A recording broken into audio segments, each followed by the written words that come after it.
गैरसमज होता कामध्ये याची पण काळजी खबरदारी आम्ही सगळे तिघही एकमेकाच्या बाबतीमध्ये घेत असतो आणि त्याच्यामध्ये तुम्हाला आज भास्करराव आणि त्यांच्या सुनबाई आणि बाकीचे काही मान्यवर हे काही पक्षामध्ये येत आहेत त्यांच्यामुळं पक्ष वाढीला मदत होईल. आम्ही बेरजेचं राजकारण स्वर्गीय यशवंतराव चव्हाण साहेबांनी शिकवलंय तशा पद्धतीने करतोय आणि त्याच्यातून आज दिवसभर मी आपल्या नांदेडच्या परिसरामध्ये आहे. नांदेडच्या करता मी आताच आज कलेक्टर नाहीये ते मला वाटतं ट्रेनिंगला कष्ट गेले परंतु ऍडिशनल कलेक्टरशी बोललो तर इनोव्हेशन सेंटर आपल्याला नांदेडला द्यायचंय. टाटा कंपनीच्या बरोबर आम्ही टायर केलेला आहे. आपण चंद्रपूरला एक दिलेला आहे, गडचिरोलीला एक दिलेला आहे. परवा मी तटकरे साहेब, उदय सामंत आम्ही सगळ्यांनी मिळून रत्नागिरीला पण त्याचं भूमिपूजन केलं. ते मराठवाड्यात पण साधारण 3 ठिकाणी द्यायचा आमचा मानस आहे. एक इकडच्या भागात नांदेडला, दुसरं बीडला आणि तिसरं संभाजीनगरला.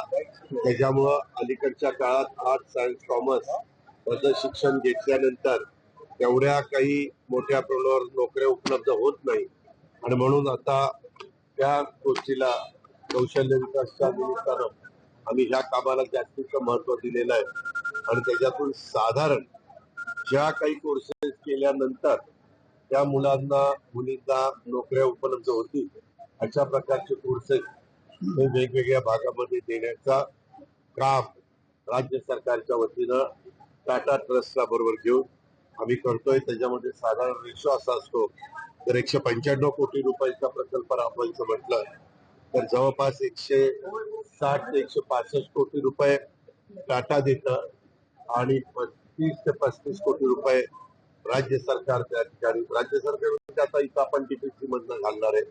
त्याबद्दल अविनाश अतुल सावे हे आपले पालकमंत्री आहेत त्यांच्याशी पण माझी चर्चा झालेली आहे आणि त्यांनाही मी सूचना दिली. बीडचा मी पालकमंत्री असल्यावर तिथं काही तो प्रश्न नाही ते मी करणारच आहे आणि संभाजीनगरच्या बाबतीत पण शिक्षकांशी चर्चा करून तिथल्याही मुला मुलींना एक नवीन दालन आम्ही या निमित्तानं रोजगार मिळण्याच्या करता उघडतो.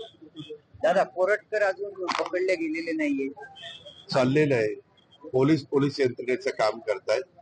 कधी कधी एखादी गोष्ट पकडण्याच्या करता वेळ लागतो परंतु ते मुद्दाम कुणी प्रयत्न करता अशातला भाग नाही. आजपर्यंत कुठल्याही न्यायालयाने त्यांना जामीन मंजूर केलेला नाहीये आणि त्याच्यामुळं जे काही चुकीचं वागत असतील ते कुठल्या गटाचे पक्षाचे कुणी असू द्या त्यांच्यावर कारवाई संविधानाच्या कायद्याच्या आणि नियमाच्या या सगळ्या जो काही त्याचा हे आहे त्या निमित्तानं आम्ही त्या ठिकाणी घेतो.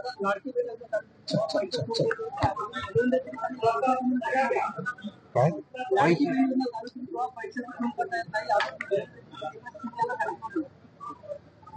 अरे बाबा मीच अर्थमंत्री होतो.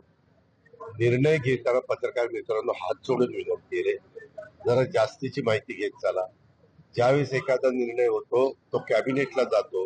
कॅबिनेटमध्ये मुख्यमंत्र्यांच्या पासून सगळे 42 मंत्री हजर असतात.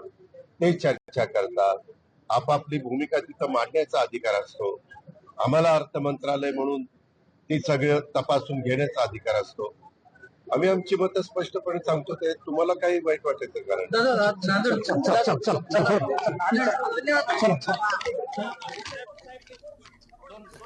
अजित पवार आज नांदेडमध्ये आहेत आणि तिथून ते माध्यमांशी बोलत होते. आज भास्कर पाटील खदगावकर यांचा राष्ट्रवादीमध्ये प्रवेश होणार आहे आणि या सगळ्याच्या निमित्तानं आज पक्षप्रवेशाच्या माध्यमातून राष्ट्रवादीचा शक्ती प्रदर्शन आज नांदेडमध्ये बघायला मिळणार आहे. उपमुख्यमंत्री अजित पवार, प्रदेशाध्यक्ष तटकरे हे देखील आज सगळे नांदेडमध्ये आहेत. नांदेडमधल्या सगळ्या घडामोडींचे अपडेट आपण घेत राहू.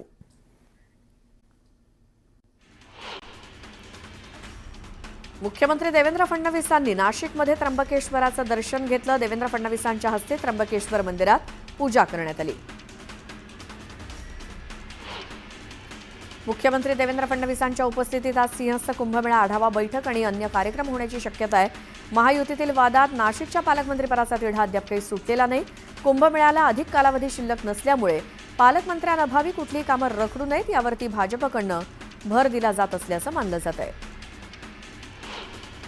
महाराष्ट्र नवनिर्माण सेनेच्या गुढीपाडवा मेळाव्याला पालिका आणि पोलीस प्रशासनाची परवानगी मिळाली आहे.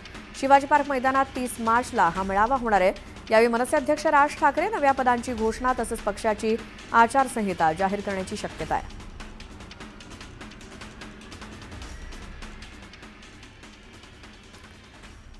यानंतर ही थेट दृश्य आहेत नाशिकच्या त्र्यंबकेश्वर मंदिराच्या परिसरात असलेल्या कुशावर्त कुंडाची पाहणी करतायत मुख्यमंत्री देवेंद्र फडणवीस. या कुशावर्त कुंडामध्ये अनेक जण स्नान करण्यासाठी येत असतात. कुशावर्तात स्नान करणाऱ्यांची संख्या मोठी असते. त्र्यंबकेश्वर मंदिराच्या परिसरातच असलेलं कुशावर्त कुंड आणि तिथे पाहणी करण्यासाठी मुख्यमंत्री देवेंद्र फडणवीस आलेले आहेत. त्यांच्यासोबत इतरही संबंधित अधिकारी ज्यांच्याकडनं मुख्यमंत्री माहिती घेत आहेत. या नाशिकच्या संपूर्ण दौऱ्यामध्ये गिरीश महाजन सुद्धा त्यांच्यासोबत आहेत. आपण अधिक माहिती घेऊयात. आमचे प्रतिनिधी हरीश दिमोटे आपल्यासोबत आहेत. हरीश, कुशावर्ताची माहिती घेत आहेत मुख्यमंत्री, काय चर्चा सुरू आहे? नक्कीच आपण जर बघितलं तर काही वेळापूर्वीच मुख्यमंत्री देवेंद्र फडणवीस यांनी त्र्यंबकेश्वराचं दर्शन घेतलं आणि आता ते कुशावर्त कुंडावरती पोहोचलेले आहेत. ज्या कुंडामध्ये खरं तर कुंभमेळ्यामध्ये जे शाही स्नान केलं जातं ते याच कुंडामध्ये केलं जातं. त्या कुंडाची पाहणी त्यांनी केलेली आहे आणि माहिती देखील जाणून घेतलेली आहे. त्र्यंबकेश्वरमध्ये ते आढावा घेत आहेत की कुंभमेळ्याच्या दृष्टीने काय तयारी करणं गरजेचं आहे. त्या दृष्टीने आता त्यांची सगळी पाहणी सुरू आहे. दर्शन झालंय, कुंडाचं त्यांनी दर्शन घेतलं, त्या ठिकाणी माहिती घेतली आहे. आता ते नाशिककडे रवाना होणार आहेत आणि नाशिकमध्ये त्यांची सर्व विभागाचे अधिकारी असतील, मंत्री असतील, खासदार आमदार असतील, या सगळ्यांसोबत एक आढावा बैठक पार पडते. कुंभमेळ्याच्या दृष्टीने ही बैठक जी आहे ती महत्वाची ठरणार आहे आणि मुख्यमंत्र्यांनी सांगितलं की मी दर 15 दिवसाला येणार आहे आणि स्वतः जातीने लक्ष घालून हा कुंभमेळा कसा यशस्वी पार पडता येईल या दृष्टीनं त्यांचे प्रयत्न सुरू असल्याचं दिसत आहे. बिलकुल हरीश, धन्यवाद या माहितीसाठी. आणि मुख्यमंत्र्यांनी कुशावर्त कुंडाची पाहणी केली जिथे या सिंहस्थाच्या काळामध्ये अनेक जण पवित्र स्नानासाठी येतात आणि त्याचीच नेमकी व्यवस्था कशी आहे, काय सुधारणा काही आवश्यक आहेत का, या सगळ्याची पाहणी मुख्यमंत्र्यांनी केली त्र्यंबकेश्वर परिसरात.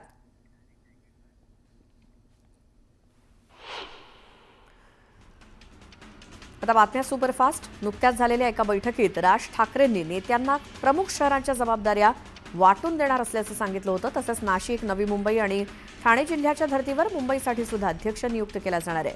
मुंबईतील विभाग अध्यक्षांच्या कामावरती देखरेख ठेवून त्यांच्यात समन्वय राखण्याची जबाबदारी मुंबई अध्यक्षावरती देण्यात येणार आहे.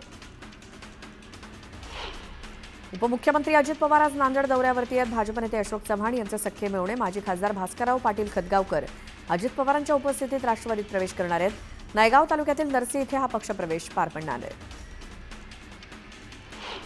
उपमुख्यमंत्री अजित पवार कालपासून बारामती दौऱ्यावरती आहेत. त्यांनी भल्या पहाटे शहरातील विविध विकास कामांना भेटी दिल्या. कामं दर्जेदार झाली पाहिजेत, नागरिकांची कुठलीही तक्रार येता कामा नये असा सज्जड दम त्यांनी दिला. राष्ट्रवादीच्या दोन्ही गटांकडून राज्यसभेतील परस्परांच्या सदस्यांना अपात्र ठरवण्याची मागणी करणारी याचिका कुठलीही कारवाई न करता निकाली काढण्यात आल्याचं राज्यसभेचे सभापती जगदीप धनखड यांनी जाहीर केलं. या याचिकांच्या संबंधात पुढे कोणतीही कारवाई करू नये अशी विनंती करणाऱ्या याचिका आपापल्या शरद पवार आणि प्रफुल्ल पटेल यांच्याकडून 3 फेब्रुवारी 2025 रोजी प्राप्त झाल्या. नागपुरातील 7 पोलीस स्टेशन परिसरातील संचारबंदी उठवण्यात आली आहे तर 4 पोलीस स्टेशन परिसरातील संचारबंदी अजूनही कायम आहे. गेल्या 3 दिवसांपासून सोनं चांदीचे भाव कमी होत असून चांदीचे भाव 1200 रुपयांनी कमी होऊन चांदी 98,100 रुपये प्रति किलोवरती आली आहे. तर सोन्याच्या भावात सुद्धा 600 रुपयांची घसरण होऊन सोनं 88,400 रुपये प्रति तोळ्यावरती आलंय. मध्य हार्बर आणि पश्चिम मार्गावरील विविध अभियांत्रिकी आणि देखभालीच्या कामांसाठी आज 3ही मार्गांवरती मेगा ब्लॉक आहे. त्यामुळे 3ही मार्गांवरील लोकल सेवेवर परिणाम होणार आहे.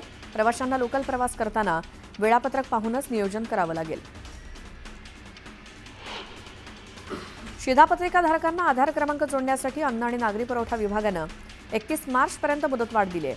ग्रामीण भागात अजूनही लाखो शिधापत्रिकाधारकांना आधार क्रमांक जोडण्यासाठी मोठं दिव्य पार करावं लागतंय.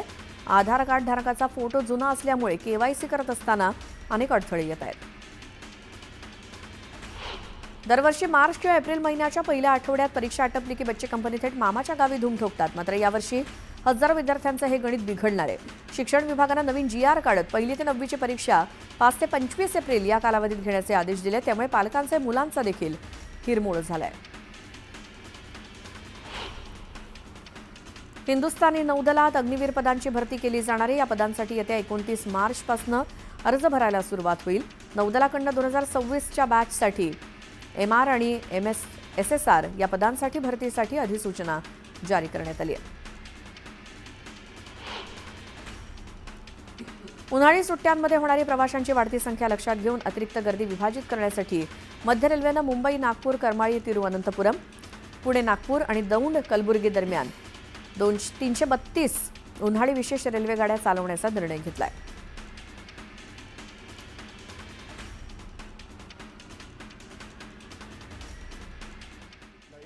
गैरसमज होता त्यामध्ये याची पण काळजी, खबरदारी आम्ही सगळे तिघही एकमेकाच्या बाबतीमध्ये घेत असतो.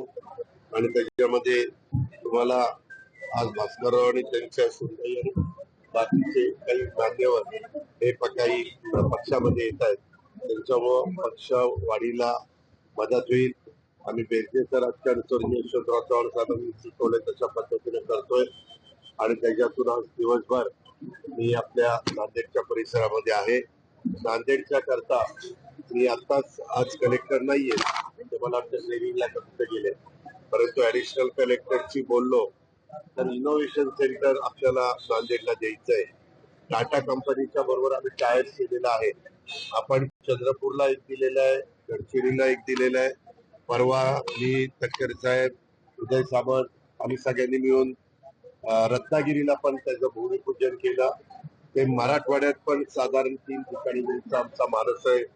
एक इकडच्या भागात नांदेडला, दुसरं बीडला आणि तिसरं संभाजीनगरला. त्याच्यामुळं अलीकडच्या काळात आर्ट्स, सायन्स, कॉमर्स मधलं शिक्षण घेतल्यानंतर तेवढ्या काही मोठ्या प्रमाणावर नोकऱ्या उपलब्ध होत नाही. आणि म्हणून आता त्या गोष्टीला कौशल्य विकासच्या निमित्तानं आम्ही ह्या कामाला जास्तीचं महत्व दिलेलं आहे. आणि त्याच्यातून साधारण ज्या काही कोर्सेस केल्यानंतर त्या मुलींना नोकऱ्या उपलब्ध होतील अशा प्रकारचे कोर्सेस हे वेगवेगळ्या भागामध्ये देण्याचा काम राज्य सरकारच्या वतीनं टाटा ट्रस्टला बरोबर घेऊन आम्ही करतोय. त्याच्यामध्ये साधारण रेशो असा असतो, तर 195 कोटी रुपयाचा प्रकल्प राबवायचं म्हटलं तर जवळपास 160 ते 165 कोटी रुपये टाटा देतं आणि 30 ते 35 कोटी रुपये राज्य सरकार त्या ठिकाणी. राज्य सरकार म्हणजे आता इथं आपण DPC मधनं घालणार आहे. त्याबद्दल अविनाश अतुल सावे हे आपले पालकमंत्री आहेत, त्यांच्याशी पण माझी चर्चा झालेली आहे आणि त्यांनाही मी सूचना दिली. बीडचा मी पालकमंत्री असल्यावर तिथं काही तो प्रश्न नाही, ते मी करणारच आहे. आणि संभाजीनगरच्या बाबतीत पण शिक्षकांशी चर्चा करून तिथल्याही मुला मुलींना एक नवीन दालन आम्ही या निमित्तानं रोजगार मिळण्याच्या करता उघडतो. दादा, कोरटकर अजून पकडले गेलेले नाहीये. चाललेलं आहे. पोलीस यंत्रणेचं काम करतायत. कधी कधी एखादी गोष्ट पकडण्याच्या करता वेळ लागतो, परंतु ते मुद्दाम कुणी प्रयत्न करता अशाचा भाग नाही. आजपर्यंत कुठल्याही न्यायालयाने त्यांना जामीन मंजूर केलेला नाहीये. आणि त्याच्यामुळं जे काही चुकीचं वागत असतील ते कुठल्या गटाचे पक्षाचे कुणी असू द्या, त्यांच्यावर कारवाई संविधानाच्या, कायद्याच्या आणि नियमाच्या या सगळ्या जो काही त्याचा हे आहे त्या निमित्तानं आम्ही त्या ठिकाणी घेतो.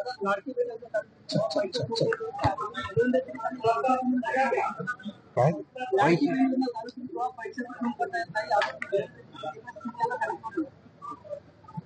अरे बाबा, मीच अर्थमंत्री होतो. निर्णय घेताना पत्रकार मित्रांनो हात जोडून विनंती रे, जरा जास्तीची माहिती घेत चला. ज्यावेळेस एखादा निर्णय होतो तो कॅबिनेटला जातो. कॅबिनेटमध्ये मुख्यमंत्र्यांच्या पासून सगळे 42च्या 42 मंत्री हजर असतात. ते चर्चा करतात. आपापली भूमिका तिथं मांडण्याचा अधिकार असतो.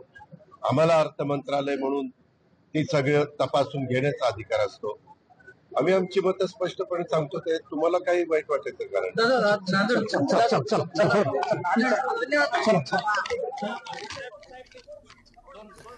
अजित पवार आज नांदेडमध्ये आहेत आणि तिथून ते माध्यमांशी बोलत होते.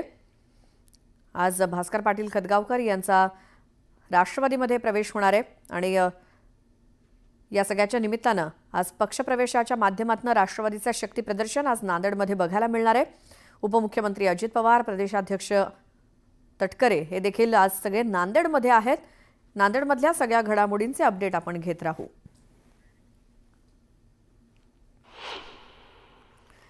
आणि आता बातम्या सुपरफास्ट.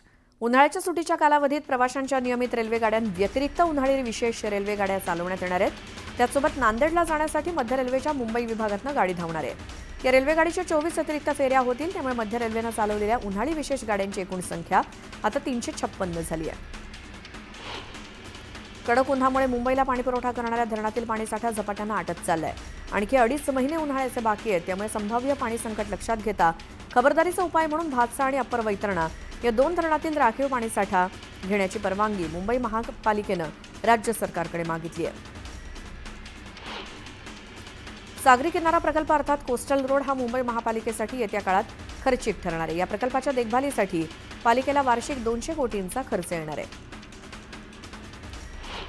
कोस्टल रोडवर वाहतूक नियमांची अंमलबजावणी करण्यासाठी मुंबई महापालिकेकडून कॅमेरे बसवण्यात येतात. हे कॅमेरे मे 2025 पर्यंत कार्यान्वित होणार असल्याची माहिती उपमुख्यमंत्री एकनाथ शिंदे यांनी अर्थसंकल्पीय अधिवेशनात दिली.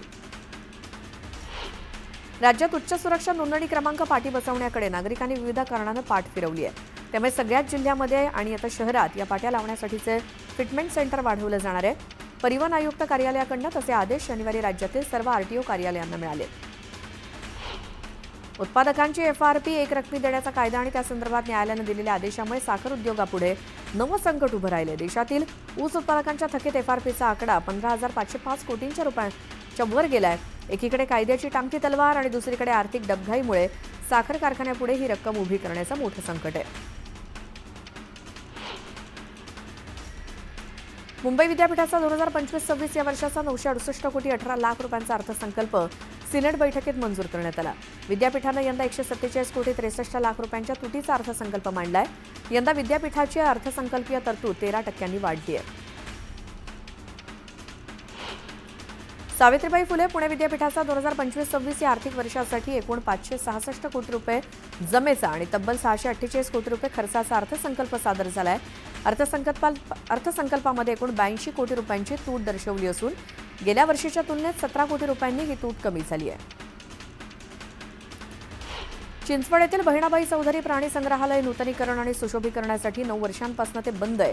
आतापर्यंत 20 कोटी रुपये खर्च करण्यात आलाय. आणखी 1.25 वर्ष हे संग्रहालय खुलं होण्यासाठी पर्यटकांना प्रतीक्षा करावी लागणार आहे.